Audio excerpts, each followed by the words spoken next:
Hello everyone, কেমন আছো সবাই? আশা করি সবাই খুব ভালো আছো। আজকের ব্লগটা হচ্ছে বাবুর বার্থডের দিন সন্ধ্যাবেলা আমরা কী করেছিলাম। তো আমরা অনেক দিন ধরে প্ল্যান করে রেখেছিলাম আজকের দিনটার জন্য যে সন্ধ্যাবেলা ওকে নিয়ে একটু বেরোবো, মানে আমরা যেখানে বাইরে খেতে যাই তো সেখানে ওকে নিয়ে যাব। তো এই যে একদম হালকা ফুলকা একটু রেডি হয়েছি, আর প্রচণ্ড গরম পড়েছে না, তার জন্য একদম কিছুই ভালো লাগছে না। যাই হোক, রেডি হয়ে এই যে নতুন একটা ড্রেস পরেছি। এই ড্রেসটা 2-3 দিন আগেই এসেছে আর খুব পছন্দ হয়েছে আমার এটা। আর বাবাইও নতুন জামা পরেছে, শুধু ওর বাবাই পরেনি। যাই হোক, এখন আমরা বেরিয়ে পড়েছি।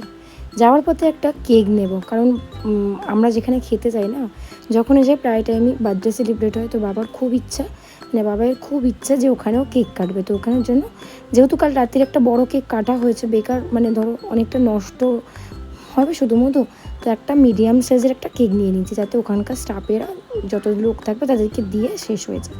তো মোটামুটি একটা কেক নিয়ে চলে গেলাম এই যে। আর আজকে বাবাই, মানে আগের বারে কী হয়েছিল, এখানে লিফটে একাই উঠে পড়েছিল বাবাই, মানে উঠে, আর আমি তো ভয়ে কী করছিলাম, তারপরে সেকেন্ড ফ্লোরে গিয়ে, মানে ফার্স্ট ফ্লোরে গিয়ে ওকে আবার বার করলাম। যাই হোক, আর ও ওখানে কেকের জন্য খুব এক্সাইটেড হয়েছে যে কখন কেক খাবে, আর ও কেক না খুব খেতে পছন্দও করে। যাই হোক, এখন দুজনে মিলে বসে মানে তিনজনে বসে আছি।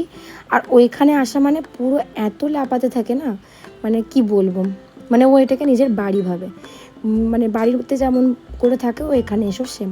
তো এই যে কেকটা রেডি করে দিয়েছে, তারপরে বাবাইকে ওরা কেক কাটানোর পরে আমি ভালো করে ভিডিও নিতে পারিনি কেক কাটার ভিডিওটা, তো যাই হোক বাবাইকে দিয়েছে।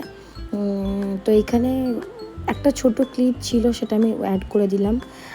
ঠিক ভিডিওটা যে কাউকে করে দিতে বলবো কেউই ছিল না, ওরা দিয়ে চলে গিয়েছিলো। তো আর কেকটা ছিল রেড ভেলভেট। তো আমাদের ওখানে আলাদা ধরনের রেড ভেলভেট পাওয়া যায়, এখানে আলাদা ধরনের পাওয়া যায়। তো যাই হোক, তারপরে আমরা খাবার টুকটাক অর্ডার দিয়েছিলাম, আর ও দেখো খেতে না পারুক ঠিক তুলে নিচ্ছে। আর ওর জন্যই প্রত্যেকবারই ফিশ ফিঙ্গারটা আমরা অর্ডার দিই, যাতে ও ঝাল থাকে না, ও খেতে পারে। তো শেষ পর্যন্ত পুরোপুরি খেয়ে উঠতে পারে না ও। তো এমনই কিছু খাবার অর্ডার দিই যেগুলো খেতে পারে, একদম স্পাইসি নন স্পাইসি যেগুলো হয় সেরকম। তো আজকে এই যে টুকটাক একটু অন্যান্য খাবার অর্ডার দিয়েছিলাম, তো খাওয়া দাওয়া শেষ করে তো এবার আমরা ফিরবো। আজকে ফিরতে ফিরতে না অনেকটা লেট হয়ে গেছে। যাই হোক, আমাদের খাওয়া দাওয়া কমপ্লিট হয়ে গেছে। তো আজকের দিনটা আমাদের এইভাবেই কাটলো। তো দেখা হবে একটা নেক্সট ভিডিও। আশা করি সবার খুব ভালো লেগেছে। ভালো লাগলে প্লিজ চ্যানেলটাকে সাবস্ক্রাইব করবেন, আর অবশ্যই কমেন্ট করে জানাবেন। টাটা।